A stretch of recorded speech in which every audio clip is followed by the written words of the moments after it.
You're listening to Honey, We Made a Disney Podcast. Two friends since first grade, now dads reliving the Disney movies we grew up on with our own kids. I'm Eddie Ferguson.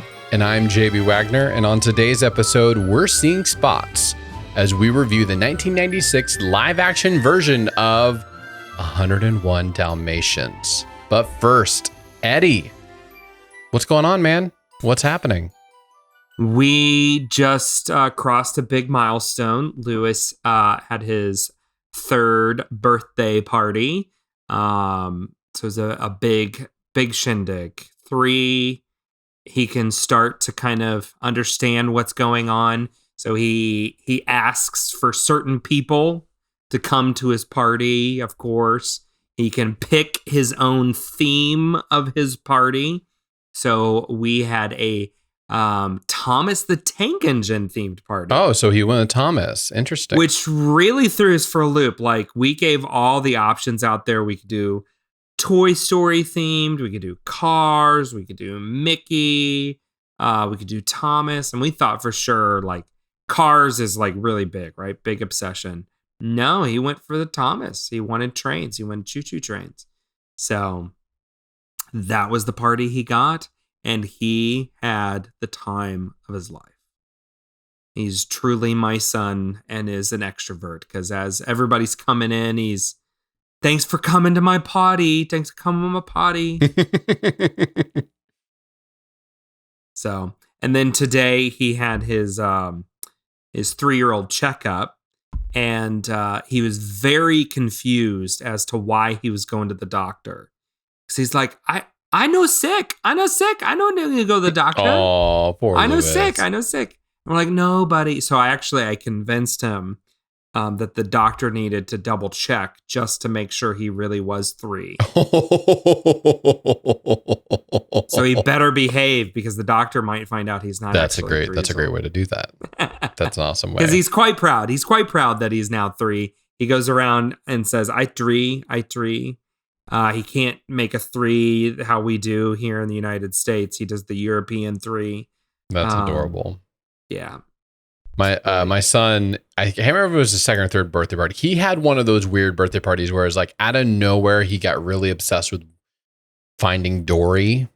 So we did a Finding Dory themed everything. And that's the only time he's been into that movie. He never asked for that movie again. And it was just right around his birthday party. So I get that. I get that. You just kind of like attach yourself for a moment to something, even though you've been into everything else. So, yeah. And I mean, he loves trains. So, I mean, he plays with trains every day. Like, he's got the wooden train set and everything. Both grandpas are big train nerds. Yep. So he gets a lot of time with them dealing with trains and stuff. But Thomas in particular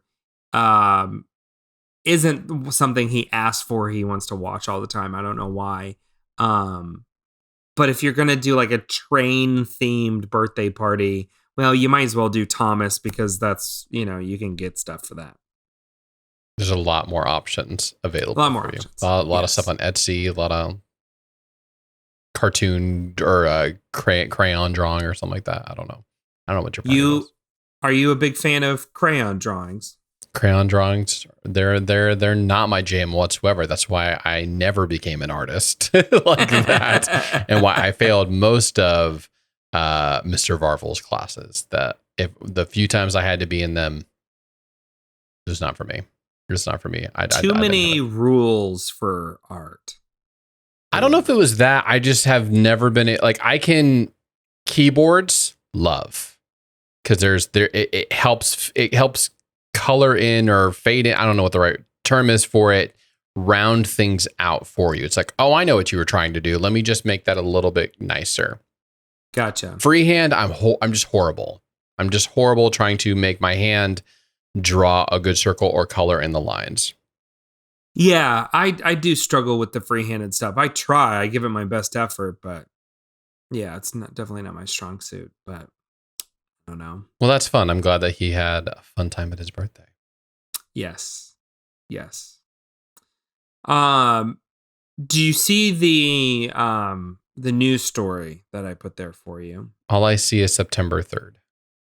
Do you know what happens on September 3rd? Shang-Chi and the Ten Rings. No. Nope. I'm dead wrong. Maybe that's when it comes out. I honestly don't know if Shang-Chi's coming out.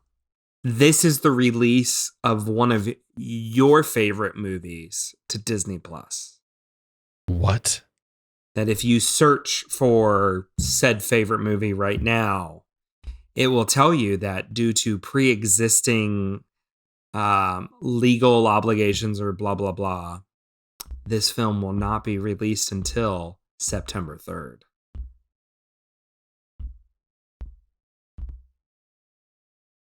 You might be at home wondering, what film could they be referring Billie to? Eilish concert experience? No.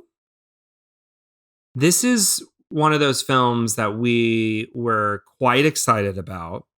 I remember... Turner and Hooch? No. I remember when we were at Disneyland, there was an exhibit for this movie because I think it was about to come out. And we were eagerly excited, anticipated this film. We knew the writer because the writer was from Lost. We knew the director because he's come out of Pixar. And I was very disappointed in the film. You loved it and became like, this was your jam. This is my guilty pleasure movie. To the point now where I actually... You figured it out. I don't really even watch the movie anymore. I just turn on the soundtrack. The soundtrack is what makes it. Fantastic soundtrack. One of the best. It's the sound for being at the parks. Being in Tomorrowland. The soundtrack they did, they replicated it. He said it, folks. It's Tomorrowland. Tomorrowland, the star-studded film, comes out September 3rd. Because I remember, when Disney Plus launched, this was one of the first movies that I went and searched for because it had been a really long time. This was a classic moment of being too high of expectations. Way too high expectations. Way too high of expectations. And they did not meet it. And I just was like, I'm done. You're dead to me. That was awful. You had every chance and you just squandered it.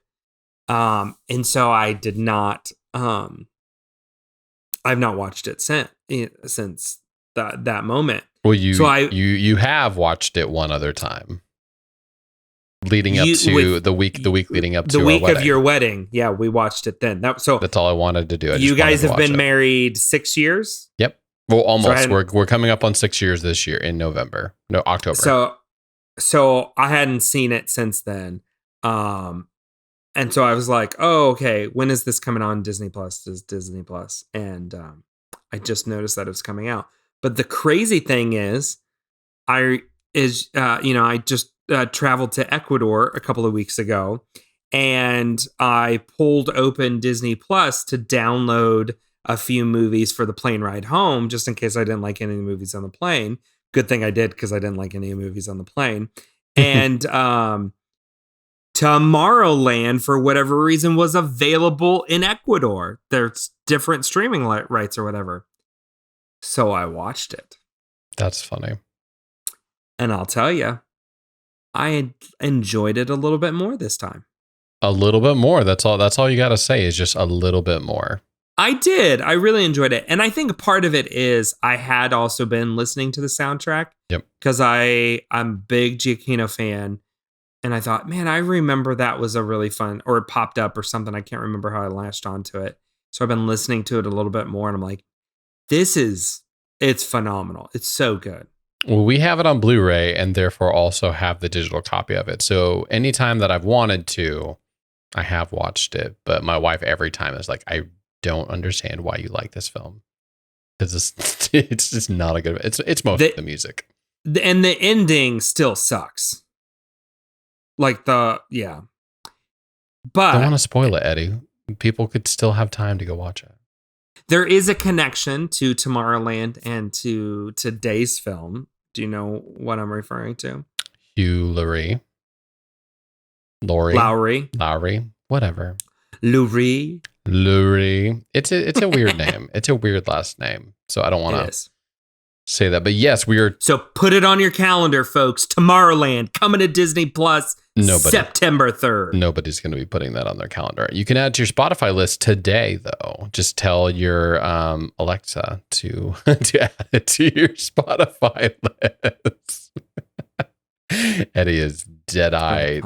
There's so many things going through his head right now. But yes, as Eddie mentioned, today we are talking about a remake of one of the classic Disney animated films, which is, I don't even know how to say this, but we're just going to call it 101 Dalmatians Live. Cue the Disney sound effect.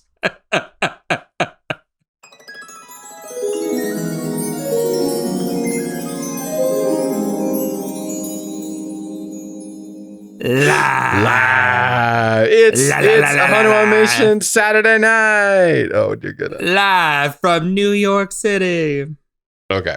So the IMDb description for 101 Dalmatians live action 1996. I think it's just 101 Dalmatians 1996. I think is the term they're using for it. Anyways. So here we go. An evil, high fashion designer plots to steal Dalmatian puppies in order to make an extravagant fur coat, but instead creates an extravagant mess. Ooh. I appreciate the double extravagant. I was not ready for that. I was reading it and not ready for it. Yeah. I appreciate that. We've gotten some real doozies on here on the IMDb description. So I appreciate that. That kind of did justice and gave it a little pizzazz for this film. So excited about this. The description on Disney Plus drew my attention this time around. Ooh, read it. I don't know if you've noticed this. Because I saw it this time and I went and just kind of clicked around a couple other movies. It's like they make them so brief and concise that it's almost like, do we need this here?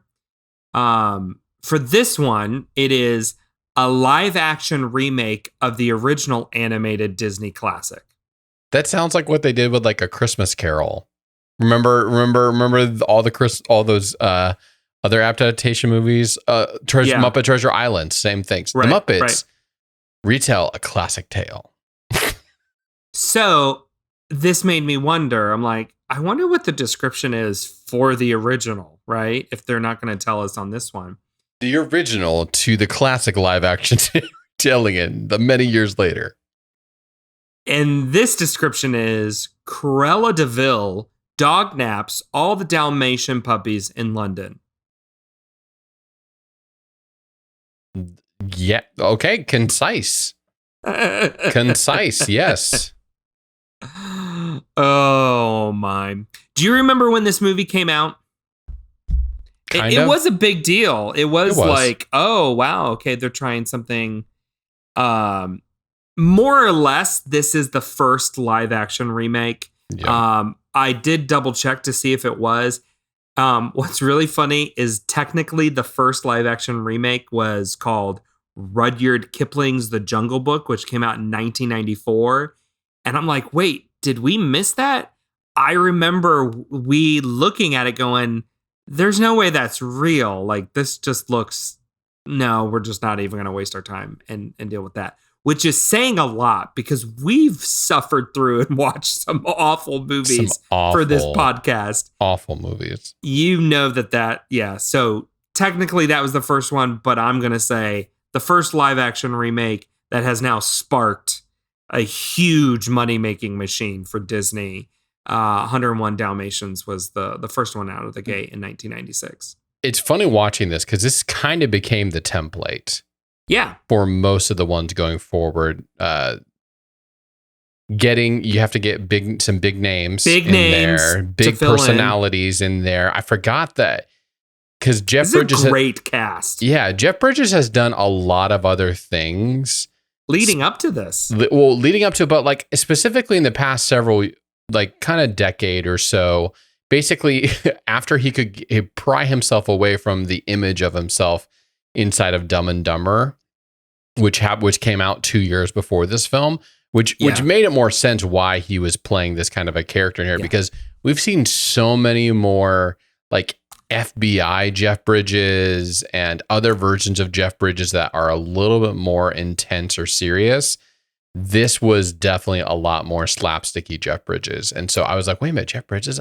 Oh, yeah, that's right. This would have come around the same time as when he was hitting his apex of Dumb and Dumber. His go-to, like, he is a dramatic actor at his core. And he almost didn't get Dumb and Dumber because they felt like he was too serious of an actor. And it was Jim Carrey who said, no, we need Jeff Bridges. Only a dramatic actor can really pull off that role. And that's how he got Dumb and Dumber. And then now we think of Jeff Bridges almost more as a comedic actor who can do drama. I've kind of gone back and forth on it. Jeff Bridges. Jeff Daniels. Why did I say Jeff Bridges? Jeff Daniels. Did you? I said Jeff Bridges. There's a. It's Jeff Daniels. Jeff Daniels is the actor in this one. Jeff Bridges is the dude from The Big Lebowski. Yes. You know what? I they also look very close, kind of, when one's not having a giant beard. It's just blonde, older dude. Sure. Okay. Like, there's just something. I don't know what it is. I don't know. For some odd, I guess he's always got longer hair, but smudge on your glasses so you see things a little bit differently. If you squint one eye and stand on your head. The vice president seal looks a lot like the presidential seal. Oh goodness. Oh goodness. The that is the West. Yep, little West Wing in there. Forgot that Mr. Weasley was in this. Yes. In this film, completely forgot that he was in this.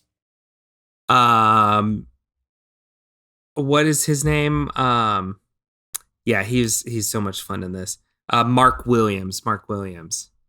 Yeah, that was fun seeing him. Hugh Lowry, as I said so many ways wrong previously. Again, we go to that idea of like a truly like great dramatic actor who can do comedy so well. And there's just so many moments throughout this film that I like both Mark Williams and Hugh Lowry's performance as Horace and Jasper. Like, really great casting for that.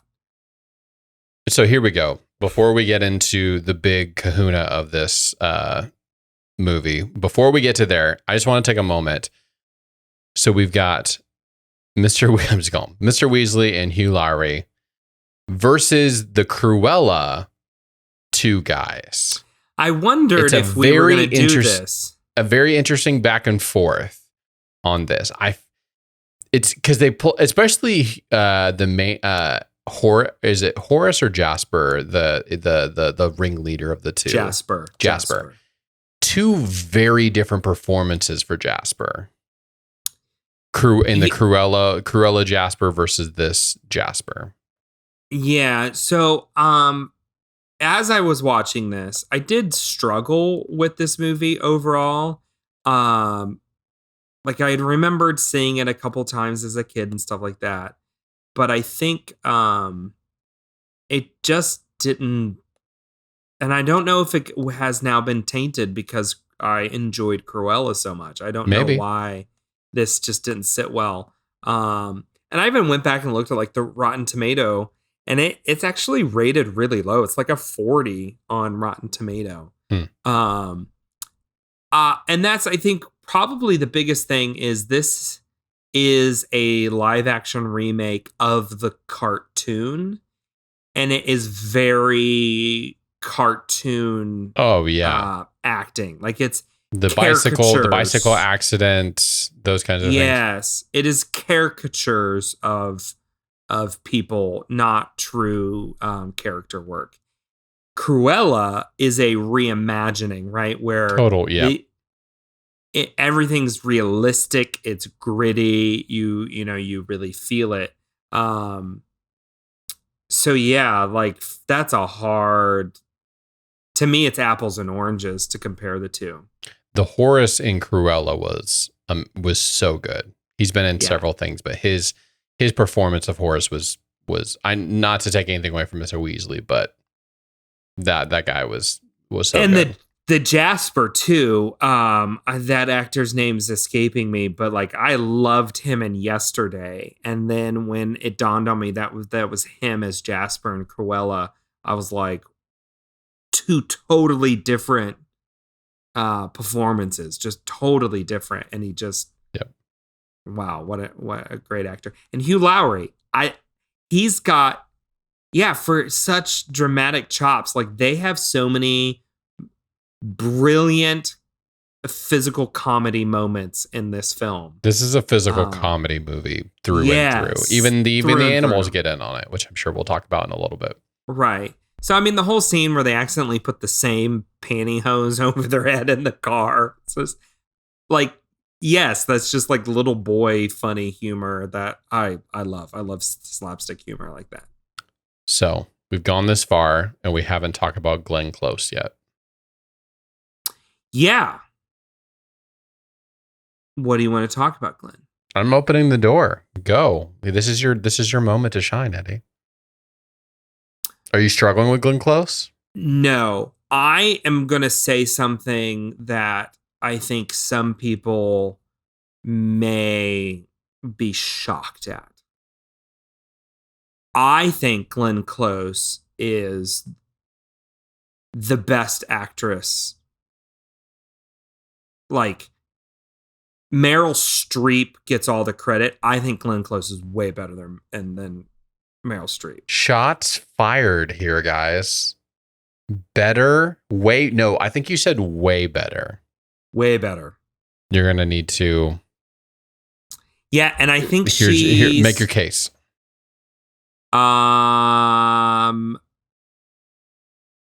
She has been nominated for an Academy Award 8 times, holding the record for the most nominations in an acting category without a win. She is tied with Peter O'Toole. Okay. She became 8th nomination was in this year, 2021. She became one of the 5 most nominated actresses in Academy history. She has a way of just transforming and becoming other people. Like she's truly like a phenomenal actor. Like just can transform herself into whole new roles. And this, I think, is a really great, fun example of that. That's just so wonderful. And I've always loved Glen Close. Like anything that she's in, I just enjoy immensely. What was that movie we watched in 5th grade that she was in? That she was like a nanny? Sarah Plain and Tall. Sarah Plain and Tall. I remember that being Mrs. Stafford gushing over Glen Close in that. Sarah Plain and Tall. I didn't know who Glen Close was, and then all of a sudden she was in my life in 5th grade. Yeah. Which would have been a similar time frame to this. A few years earlier. Let me pull up her filmography. And I can tell you, you know what she did right after 101 Dalmatians? She was the vice president in Air Force One. That's right. That's right. Such a weird. Wasn't she also a pirate in Hook? Like she had like a cameo for just like a moment. She dies or something happens, and that's literally gets her put in the one boo boo moment. box. The boo boo box. That's right. Not the boo boo box. The boo boo box. The boo boo box. Yes. No. She's so skilled and varied in all of her performances. Captures the room. That would have been that would have been great to see her and what's her name? The villain in Cruella. Emma Stone. No, not Emma Stone, but like Emma Thompson. Whew. Oh. Man. Eddie, is there a movie with Glen Close and Emma Thompson in it? Because that would have been 2 of the powerhouse British actresses. Glen Close isn't British. Well, you know what? She pretends to be one really well. She's American. Seeing those 2 actresses as they are now, because like Emma Thompson in Cruella was so good. Seeing her and Glenn Close opposite each other would have been phenomenal. So good. Yeah. But anyways, I know we're here to talk about the actual 101 Dalmatians that we just the whole watched. thing. It's interesting to me because you are talking a lot about the slapstick comedy, great actors, Glenn Close is in this, but you also said you didn't like the movie. That's what I heard. Yeah. Yeah. Well, I mean, like Glenn Close, the way that she performs this role is, it is still a caricature, right? It's still very much like she is trying to pull the cartoon villain off the page. Yeah. And she does it in a way that's just like, you can't take your eyes off her the whole time. Mm-hmm. But when she's not on screen, the film doesn't roll. Like it, especially the beginning, it just is too quick. You're not, you're not buying into the characters as much. It does age really odd with his job. Instead of being a musician, now he's a designer for video games. I thought I was fine with it. They that was one of the liberties they took of let's change it up a little bit, make it more right. I didn't take it very seriously. But it was funny that they used the animated dogs in the video game. Right. I like the line, "It's not hatred, it's the desire to annihilate." I was fine. I was fine with it that they kind of changed it up a little bit in that regard. But I can see if you weren't as excited because he's not a musician anymore. But yeah, I don't know. It was quickly paced through the whole thing. And it doesn't give me a new angle on the original enough. It was just too much of a. Did you want a new angle for this? Is that what you're expecting when you're getting a live action? Is like, I want a new angle. Yeah, don't do a shot for shot. Like I've not even watched The Lion King because it's like, no, ain't nobody got time for that. It's a shot for shot remake. Yeah, it's like, why? I'll just go enjoy the one that was the original creative. You never think, how would they do this in real life? That never like goes like, I would love to see that sequence, but in real life with real people, like, could they even do it? Okay. I'm like, do I want to go see the Mona Lisa, or do I want to go see a Xeroxed copy of the Mona Lisa? You don't have to Xerox it. You can just go on your computador. Good use of Spanish. Yeah. So, and here's the thing: what I love the original. That's probably of the classic Disney's. One of my absolute favorites. Okay. I love the art direction of that. This really has no art direction. It's just kind of cold. It's just, who's the production designer of this? It's just, you needed a little bit more for me here. Especially if you got so many of the actors giving such a caricature.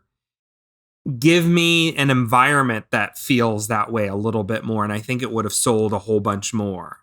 So the original one, I just love that gritty art direction.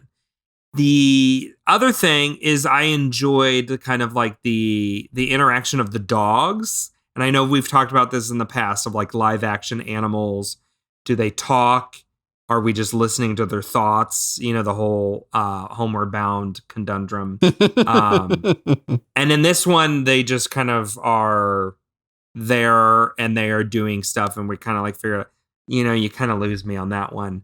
And then the third thing that I love the music of the original one. It is this great kind of jazzy sound to it. Yeah. That really kind of fits the tone of that so well. And I'll echo that over to Cruella. Like the whole time I was watching Cruella, I just kept leaning over to Sarah going, oh my gosh, I love this music. Oh my goodness, I love the music to this. I love the soundtrack. I love the score. This, I loved it. So this, it was just kind of like, bleh. Like it was just, the rest of it, it felt so bland. Like yeah. So I think if I would have had those three things with Glenn Close's performance and a lot of the supporting cast, I thought was really strong too. I think this would have just taken off. You know what one of my favorite moments in this was? You're gonna be shocked. The Bark Network. The animals. I actually dug it. It's pretty. Did you cry a little? No, I did not cry at all. I enjoyed it. I enjoyed how they kind of did their own representation of the animals passing on the things. Like I could see what they were doing, and they didn't jump that barrier of, okay, now we can literally talk. But right. they gave them like an understanding, and these are like smart animals that are like passing on things, and I enjoyed it. I enjoyed what they did with it, and the way that they kind of like brought Cruella to her knees at the end in the molasses and all that kind of stuff. And the raccoons, I enjoyed the raccoons. They were kind of like the penguins from Madagascar, just like these like random little creatures that are causing mayhem. And then they were laughing at themselves for being so smart. Even though they were puppets, a lot of them. I enjoyed it. In general, I think I enjoyed this movie more than you did, which is shocking because this is an animal film and this is a dog film. I know. I actually did. I had fun with it. It was a rewatchable thing of just like, if this thing is on the back corner while we're doing other things, I'd watch this versus many of the other films that we've reviewed here. Let me split this apart here a little bit. If you had a choice between this and Cruella, which one would you choose? They're completely different modes. If I'm wanting have something on in the background that's just like kind of keeping some energy and some stuff and just kind of playing around, I'm going to choose this. If I'm wanting to have an experience and get into the psyche of somebody and go deep and dark, I would choose Cruella. So you're talking about just kind of leaving it on. It's there. Would you choose this or the original? I'd probably still go original. The original is just such a classic one. It's hard to. Yeah. And the colors and stuff and the music. Yeah. Yeah. Yeah, this was no diss against it, but it's I don't know. I don't know if I will find myself going, you know what, I was really excited that this had come up on our list because it was kind of one floating, especially after watching Cruella, of going, and I really want to go back and watch that. I remember seeing that as a kid. I remember watching all of that. And I love Glenn Close. And so I'm okay. I want to see that again. You know, she was an executive producer on Cruella. She was. Yeah. She must help find it. She probably just helped find it. Like, here's some money, or I helped get some money. Yeah, or kind of helped with story or talk. I remember seeing an interview with Emma Stone saying that she spoke with Glenn Close about the role. That's awesome. Yeah, which is a lot. Which is exciting. So, do we blame this movie though for starting the trend of making all the live action? It's kind of because it made money. If it made money, then yes. It had a budget of $67 million and it made $320 million. Oh yeah, this movie is the template for most of the Disney remakes. Yeah, which I just happened to pull up a list. Like I said, the technical original was Rudyard Kipling's The Jungle Book. 101 Dalmatians was the next one. They make a remake, which I don't know if I've ever seen. 102 I've never Dalmatians. seen, but it might be on our list. Then there's a hiatus, right? That's 96, 2000 that you have 101, 102. For 10 years, we get nothing. Wow. The next live action remake comes out March 2010. So we won't even touch this because this is the only live action remake we're going we're to doing. 2005. Right. Do you remember what came out in 2010 as a live action remake? Cinderella? No, it was Alice in Wonderland Yes. by Tim Burton.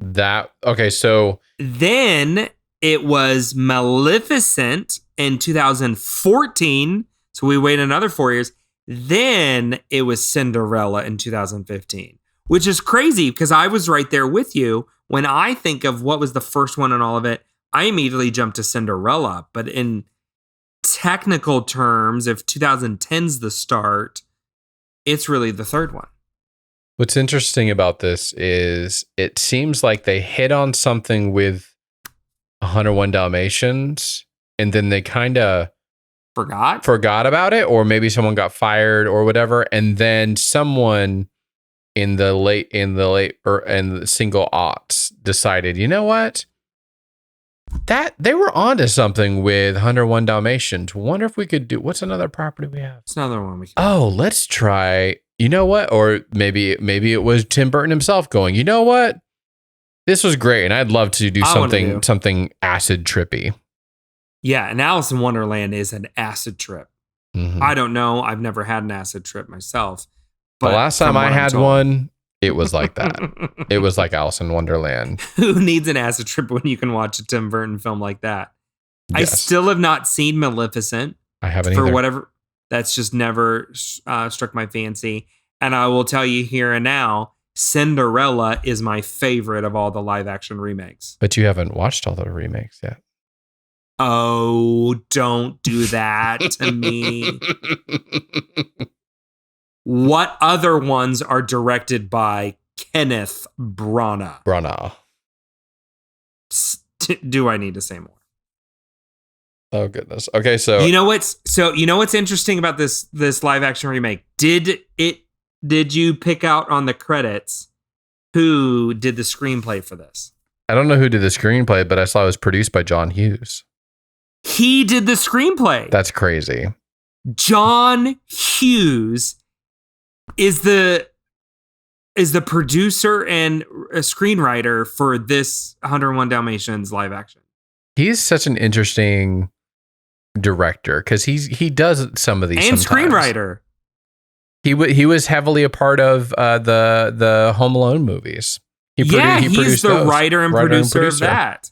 So it's weird. Okay, if I'm going to direct something, I'm going to direct 16 Candles, but or St. Elmo's Fire. It's like, but or if I'm going to produce Trains, and Automobile or Uncle Buck, yeah, like he's the one who he wrote and directed Dennis the Menace for Warner Brothers, which was one of my favorite kids growing up, and the nanny in 101 Dalmatians. She's Martha, the wife in Dennis the Menace. Joanne Plowright. Yeah, she's a very distinct character actor. Her.